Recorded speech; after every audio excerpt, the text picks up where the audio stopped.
민수기 14장 11절부터 19절 말씀을 가지고 멸시와 불신 중에도라는 제목으로 주님의 말씀 같이 묵상하도록 하겠습니다. 어떤 군 부대에서 상습적으로 부대를 이탈하여 탈영하는 해서 여러 사람을 힘들게 하는 군인이 한 명 있었답니다. 매번 붙잡혀 오면서도 또 탈영을 반복하여서 결국에는 감옥까지 가게 되었습니다.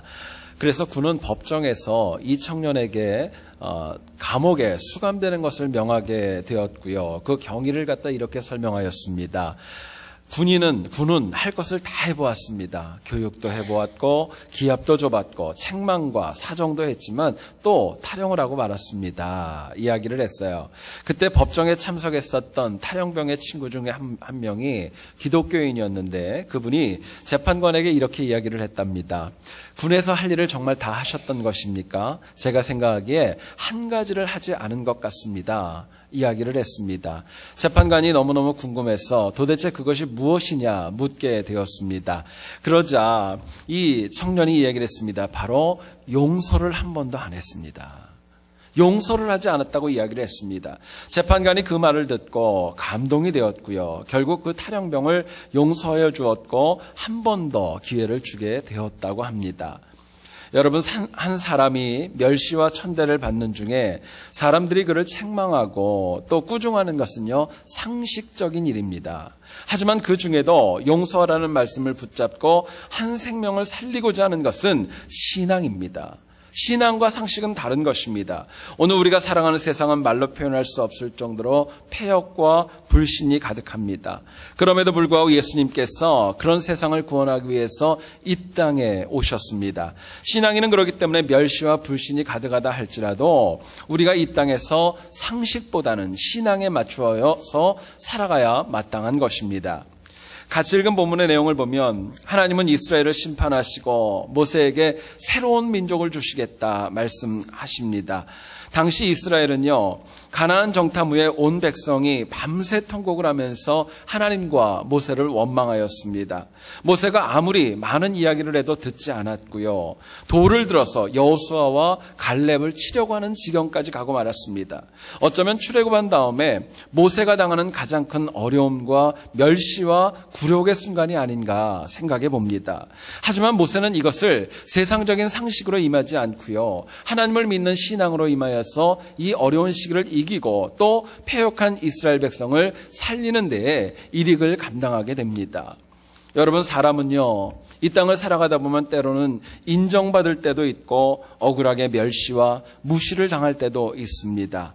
문제는 사람이 인정받을 때는 누구나가 다 기쁜 마음으로 잘하지만은 멸시와 불신 가운데 있을 때는요, 쉽지 않습니다. 내 믿음이 변할 때도 많이 있고 내 태도도 변할 때도 참 많이 있습니다. 그런데 신앙인의 성숙도를 측정하는 기준이 있습니다. 멸시와 불신 중에도 과연 내가 어떻게 대처하고 살아가는가, 이것이 사실은 그 사람의 영적 성숙도를 보게 하는 기준이 되는 것입니다. 여러분, 우리가 살다 보면은 어려울 때가 있죠. 멸시와 또 불신 가운데 어려움을 당할 때 과연 우리에게 무엇이 필요할까? 본문이 주는 교훈 같이 한번 나누어 보기를 소원합니다. 첫 번째로 생각할 것은요, 멸시와 불신이 있다 할지라도요, 말씀 붙잡고 살아야 이길 수 있습니다. 멸시와 이 불신은 있습니다. 그런데 말씀을 붙잡고 사는 영혼은 넘어지지 않고 승리할 수 있다, 저희들에게 말씀합니다. 이스라엘이 여호수아와 갈렙의 자신 있는 말을 듣고 나서 돌을 들었습니다. 죽이려고 했을 때 성경을 보니까 바로 그 순간에 하나님의 영광이 이스라엘 진영 가운데 임재하였습니다. 하나님은 그들에게 말씀하십니다. 이스라엘이 나를 멸시하고 나를 믿지 않는다고 책망하셨습니다. 그리고 모세에게 이야기합니다. 내가 전염병으로 그들을 쳐서 멸하고 내게 그들보다 크고 강한 나라를 만들어줄게 말씀해 주십니다. 성경을 가만히 제가 묵상해 보니까요, 아마도 이 순간에 하나님께서 성경 안에서 가장 많이 진노하시고 화가 나지 않으셨을까 생각해 보았습니다. 여기에 대해서 모세는 17절에 이렇게 얘기합니다. 이제 구하옵나니 이미 말씀하신 대로 주의 큰 권능을 나타내시옵소서 이야기합니다. 여러분, 여기서 좀 저희가 주목해야 될 것이 있습니다. 이미 말씀하신 대로라는 말입니다. 모세는 하나님 앞에 그냥 중보기도하지 않았습니다. 이미 말씀하신 대로 그 말씀을 붙잡고 하나님 앞에 엎드렸던 것입니다. 여러분, 이스라엘 백성들은요, 갑자기 나타난 하나님의 임재 앞에서 그들은 너무나도 두려웠고 어떻게 아무 말도 할 수 없을 정도로 위축되었습니다. 근데 모세는 멸시를 받고 불신이 있는 그 이스라엘 회중 가운데에서도 하나님의 말씀을 붙잡고 강하고 든든하게 서 있었습니다. 여러분, 모세는요, 이 민족을 멸하시겠다 분노하신 그 하나님의 마음을 이미 말씀하신 그 말씀 붙잡고 다시 하나님 앞에 기도함으로 인하여서 하나님의 마음을 돌릴 수 있었던 것입니다. 한 민족이 죽느냐 사느냐의 그 기준이요, 오늘 본문을 보니까 한 사람이 말씀을 붙잡음에 있었다라고 저희들에게 보여줍니다. 여러분, 그렇기 때문에 신앙인은요, 어떤 멸시와 또 불신 중에서도 하나님의 말씀을 붙잡고 살아가야 마땅한 것입니다. 자, 그렇다면은요, 신앙인이 왜, 이유가 도대체 무엇인데 어렵고 힘들고 불신과 멸시 가운데서도 하나님의 말씀을 붙잡고 살아야 될까요? 왜 말씀 붙잡고 살아가야 될까? 이유를 묻게 됩니다. 본문은 저희들에게 이렇게 얘기를 합니다. 말씀을 붙잡고 살아가야 지금보다 더 큰 것들, 더 원대한 것을 바라볼 수 있기 때문에 멸시와 불신 가운데도 말씀 붙잡고 살아가라 저희들에게 도전합니다. 본문을 가만히 보시면 분노하신 하나님께서는요, 모세에게 얘기합니다. 내가 너에게 더 크고 강한 민족을 주겠다 이야기하십니다. 모세는 얘기를 합니다. 만약에 그렇게 이스라엘을 멸하시게 되면 하나님의 영광이 가려질 것입니다. 뿐만 아니라 이스라엘 백성들 온전히 애굽에서 나와서 이제는 멸망하게 될 것입니다. 이야기합니다. 여러분, 당시 말씀의 사람이었던 모세는요, 멸시와 불신 중에도요, 자기 자신이 당하는 그 멸시와 불신보다도 이스라엘 민족들과 하나님을 더 먼저 생각하는, 더 큰 대상을 생각하는 성숙이 있었던 것입니다. 여러분, 그런데 이스라엘 백성들은 그러지 않았죠. 모세의 이야기를 듣고 여호수아와 갈렙의 이야기를 듣고 우리 자식들은 어떻게 할까? 우리가 거기 가면 죽을 거야. 가나안의 두려움에 빠져 있었습니다. 말씀을 망각했기 때문에 이스라엘 백성들은 좁아졌고요, 자기들밖에 볼 줄 몰랐었던 것입니다. 여러분, 본문을 묵상하며 저는 생각해 봤습니다. 만약에 모세가 너무너무 마음이 아프고 속이 상해서 하나님에게 정말 나한테 새 민족을 달라고 얘기를 해도 아마 이스라엘 백성들 별로 할 말이 없었을 겁니다.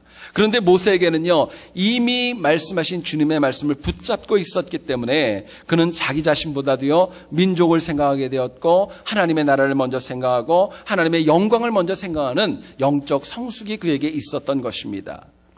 여러분, 살다 보면 문제는 멸시와 불신의 상황이 아닙니다. 더 중요한 것은 그 가운데에서도 내가 과연 이미 나에게 주셨던 말씀을 내가 붙잡고 살아가는가, 그게 더 중요한 전제입니다.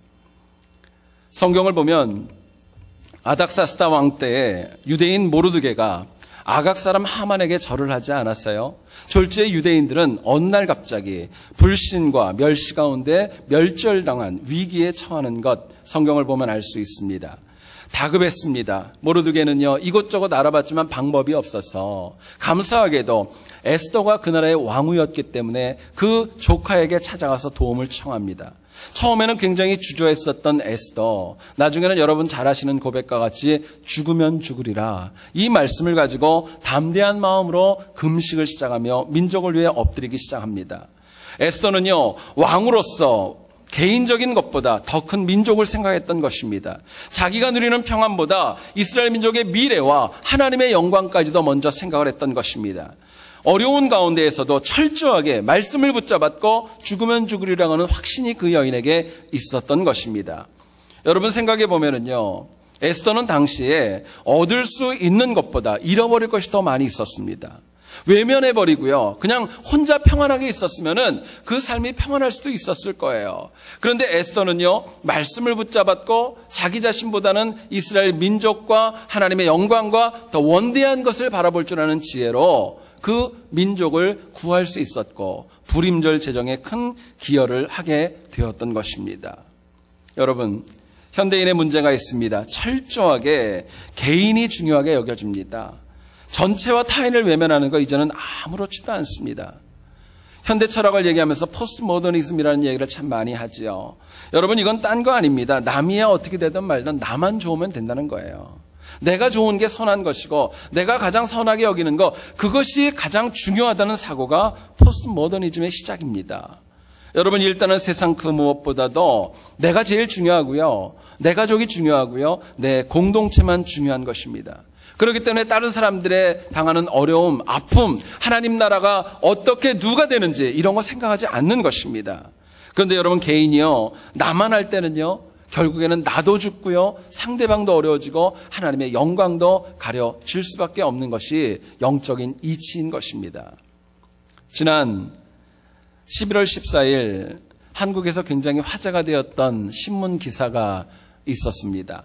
한국의 어떤 대중교통수단이죠, 버스를 운전하는 기사분께서 운전하는 도중에 게임을 하는 그 장면이 사진이 찍혔고 그것이 인터넷에 굉장히 많이 퍼지게 되었습니다.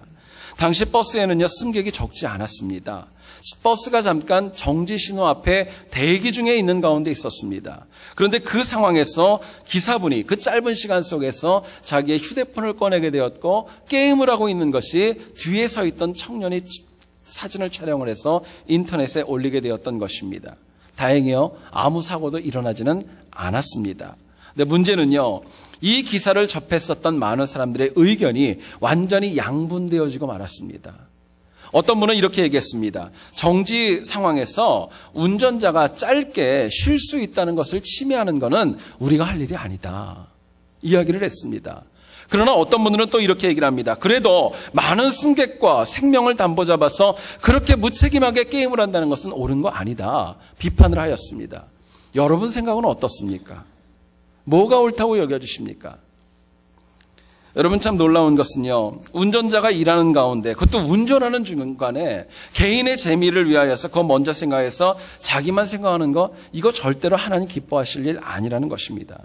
저는 그 기사를 보면서 더 마음이 아팠던 내용이 있었습니다. 딴 거 아닙니다. 많은 이들에게 있어서 사고가 나지 않았고 자기 일이 아니라고 생각하니까요, 운전자만 좋으면 된다는 그런 사고가 요즘 젊은이들 가운데 너무 많이 있다는 것이 더 마음이 아팠습니다.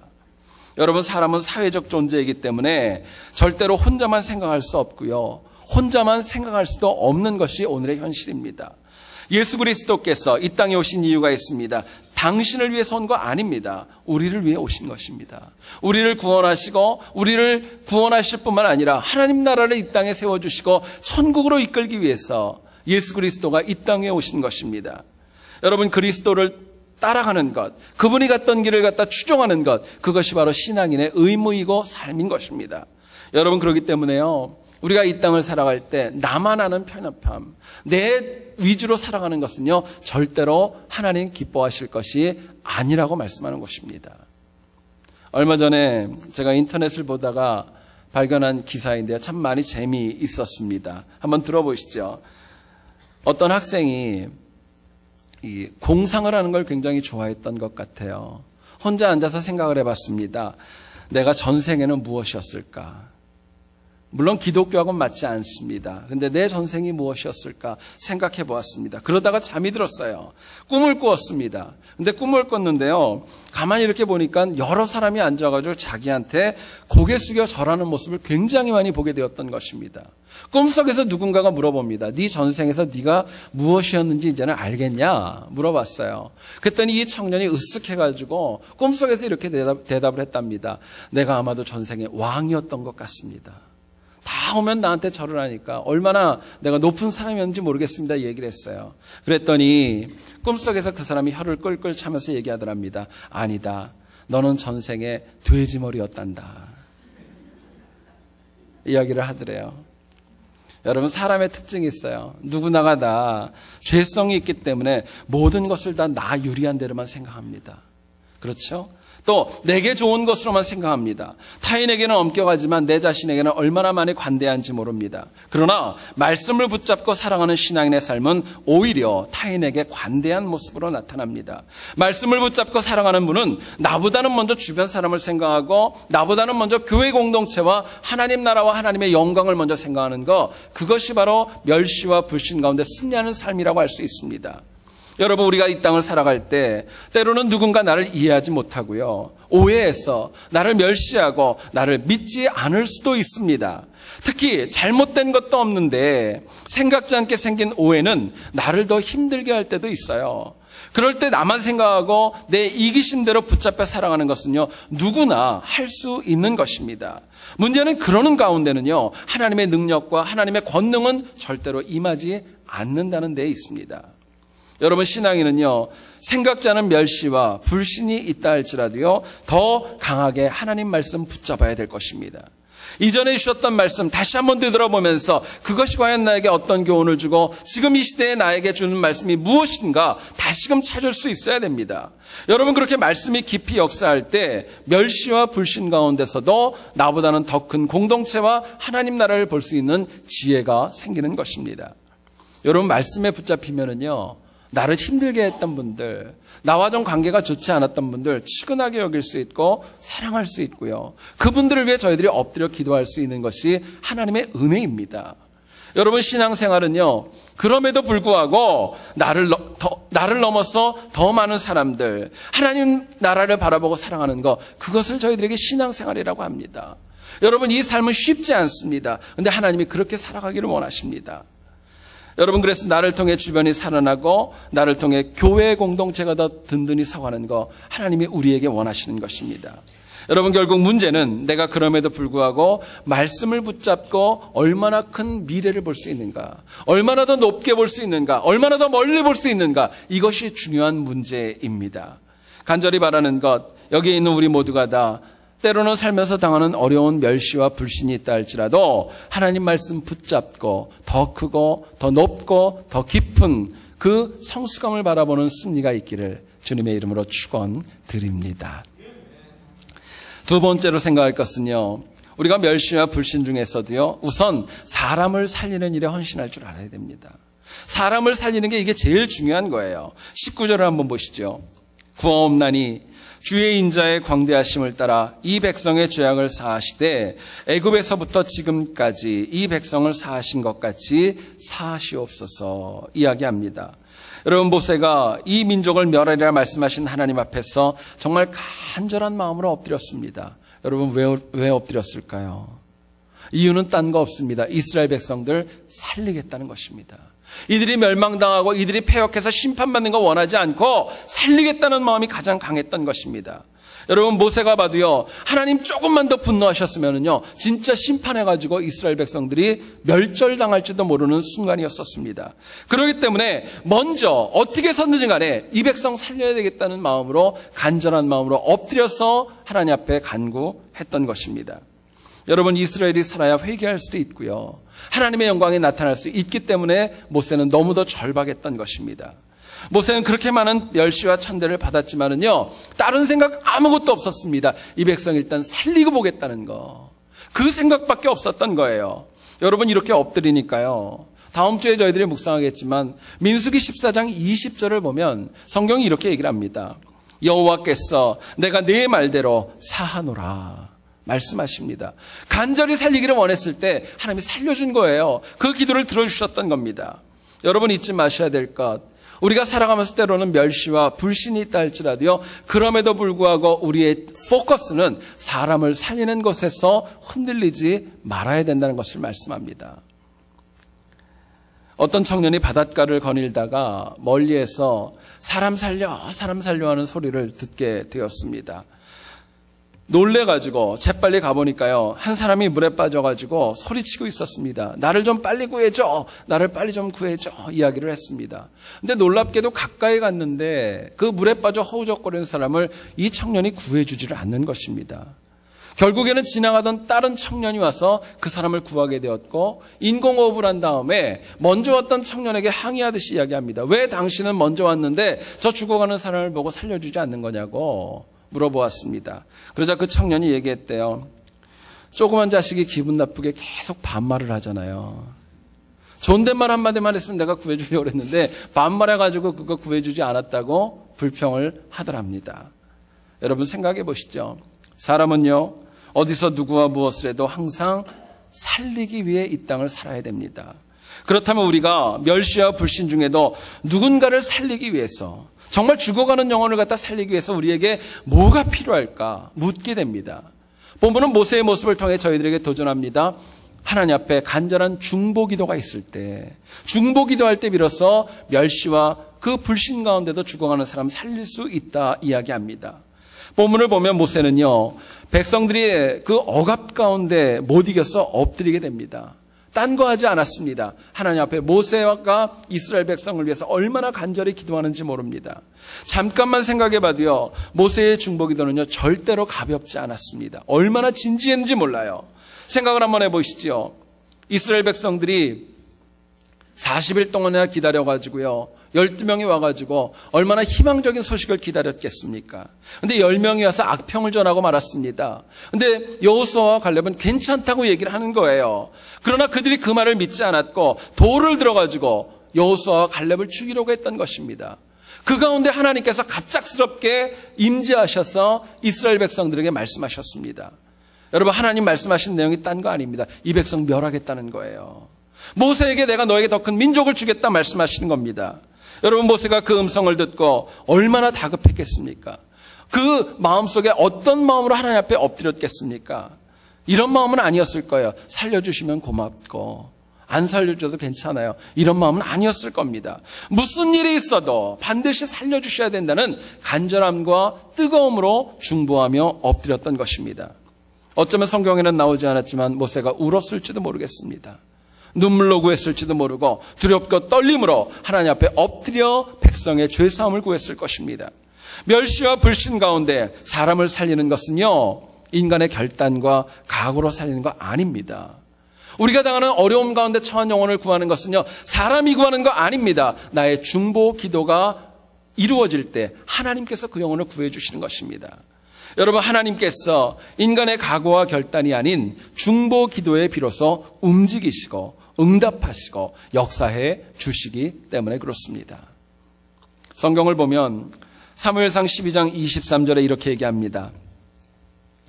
나는 너희를 위하여 기도하기를 쉬는 죄를 여호와 앞에 결단코 범하지 아니하고 선하고 의로운 길을 너희에게 가르칠 것이라 이야기합니다. 사무엘의 고백입니다. 여러분, 사무엘이 이스라엘의 사사가 되기 전에 이스라엘 백성들 엘리 대제사장이 가르치고 통치하였습니다.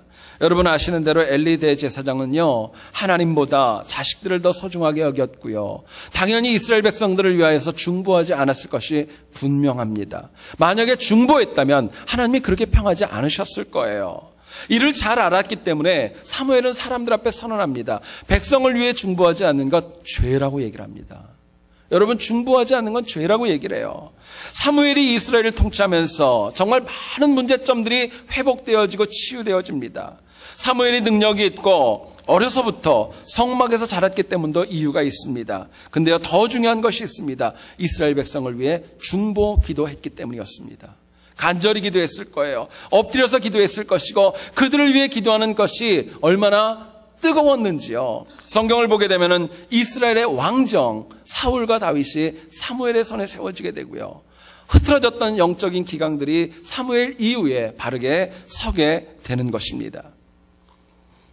요한일서 4장 9절을 보면 사도 요한은 저희들에게 이렇게 얘기합니다. 하나님의 사랑이 우리에게 이렇게 나타난 바 되었으니 하나님이 자기의 독생자를 세상에 보내심은 그로 말미암아 우리를 살리려 하심이라 이야기합니다. 예수 그리스도가 이 땅에 오신 이유가 있습니다. 우리를 살리려 오셨다는 겁니다. 그분이 이 땅에 온 건 다른 목적 아닙니다. 죽어가는 영혼들, 저와 여러분들과 우리를 살리기 위해서 독생자가 이 땅에 오셨다 이야기합니다. 여러분, 그렇기 때문에 우리도요, 그 살리는 사역에 동참하기 위해서는요, 세상의 그 무엇이 아니라 하나님 앞에 엎드리는 간절한 중보 기도가 필요한 것입니다. 중보 기도할 때는요, 절대로 하나님이 외면하지 않고 그 기도에 응답해 주시기 때문에 그렇습니다. 지난 11월 8일 한국에서는 노르웨이의 유아 용품 업체인 스토케라는 회사가 한국 지부를 설립하게 되었습니다. 이 회사가 유명한 이유가 있습니다. 소위 벤츠 유모차로 불리는 익스플로리라고 하는 그 유모차를 생산하는 업체라고 합니다.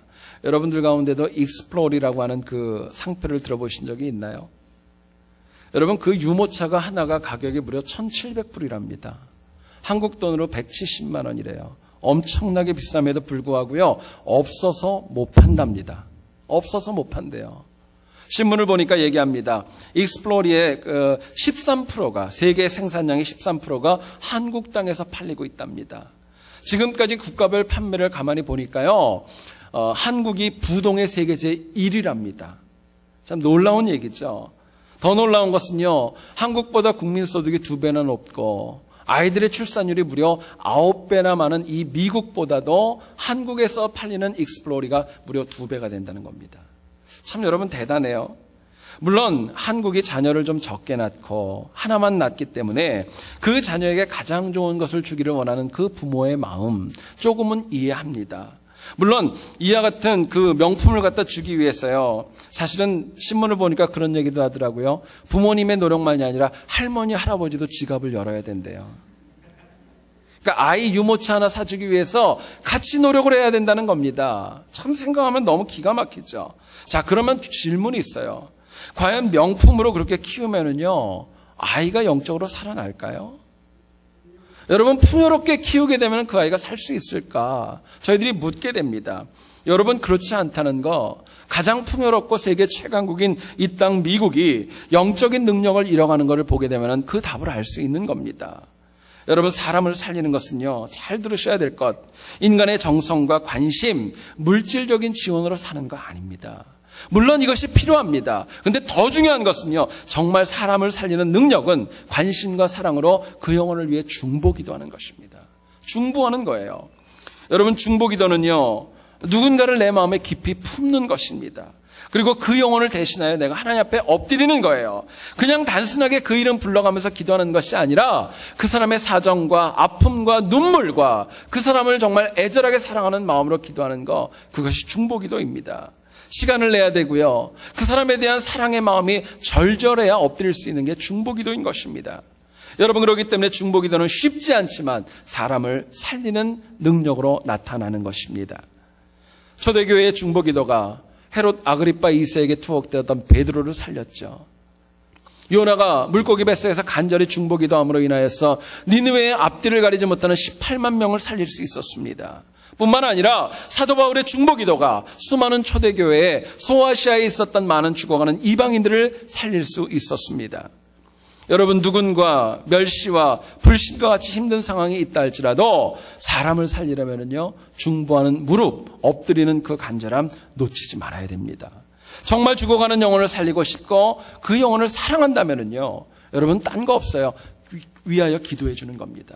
엎드리는 거예요. 시간을 정해서 기도하시고 그분과 교제하면서 정확한 그분의 기도 제목 알고 엎드리는 것입니다. 그리고 정말 간절함으로 그 영혼을 위해 기도할 때 그냥 기도하는 것이 아니라 성령의 탄식함과 같이 그렇게 기도할 때요, 능력이 나타나는 것입니다. 여러분, 건강한 교회는 어떻게 형성이 될까요? 건강하고 제구실하는 교회는요, 인맥으로 연결되어지는 거 아닙니다. 건강한 교회는요, 혈연으로 이루어지는 것도 아닙니다. 건강한 교회는요, 중보기도로 이루어지는 것입니다. 하나님 앞에 서로 기도하고 영적으로 교통되어지는 가운데 그 교회가 건강하고 능력 있게 쓰임받는 것입니다. 서로가 서로를 위하여 간절함으로 중보하여 사랑할 줄 알아야 됩니다. 그리고 그 깊어지는 중보기도를 통하여서 교회는 더 반석 위에 쓸 수 있는 것입니다. 여러분 아시죠? 사랑하는 만큼 기도하는 겁니다. 그 사람을 내가 마음에 품은 만큼 엎드리는 것이고요, 그 사람이 내 마음에 차지한 만큼 내가 간절하게 중보할 수 있는 것입니다. 여러분, 결국 교회는요, 간절함으로 중보할 때 끈끈해지고 더 강력히 설 수 있다는 것, 또 중보를 통해서 내 인생과 우리 가족과 내가 속한 공동체가 쓸 수 있다는 것 마음에 새기고 또 새겨야 될 것입니다. 힘든 것이 문제 아닙니다. 내가 중보하지 않는 것이 문제입니다.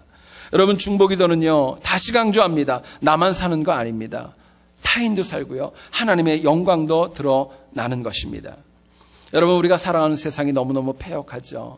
나의 가정과 또 하나님 나라와 교회가 든든히 서기 위해서 우리에게 정말 필요한 중보기도의 엎드림이 있어야 된다는 거 마음에 꼭 새겨야 될 것입니다. 그래서 우리 세안교회가 항상 서로를 위해 중보하는 가운데 영적으로 든든하고 서로를 살리는 생명 공동체가 될 수 있기를 다시 한번 주님의 이름으로 축원드립니다. 우리가 많이 쓰는 말 중에 그런 말이 있죠. 컵에 물이 반쯤 있었을 때 그것을 부정적으로 보는 시각도 있고 긍정적으로 보는 시각도 있다. 저희들이 알고 있습니다. 문제는 어려운 가운데서도 어떤 마음과 어떤 태도를 가지는가에 따라서 나와 세상을 바꿀 수 있는 것입니다. 여러분, 불신과 멸신은요, 어려움과 고난을 상징합니다.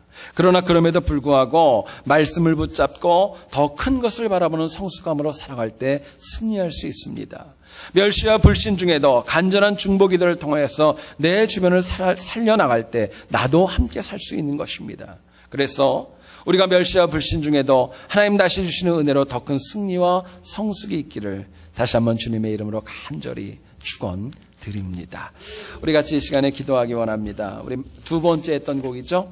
약할 때 강함 주시네. 우리 하나님 앞에 가사를 잘 묵상하면서 기도했으면 좋겠습니다.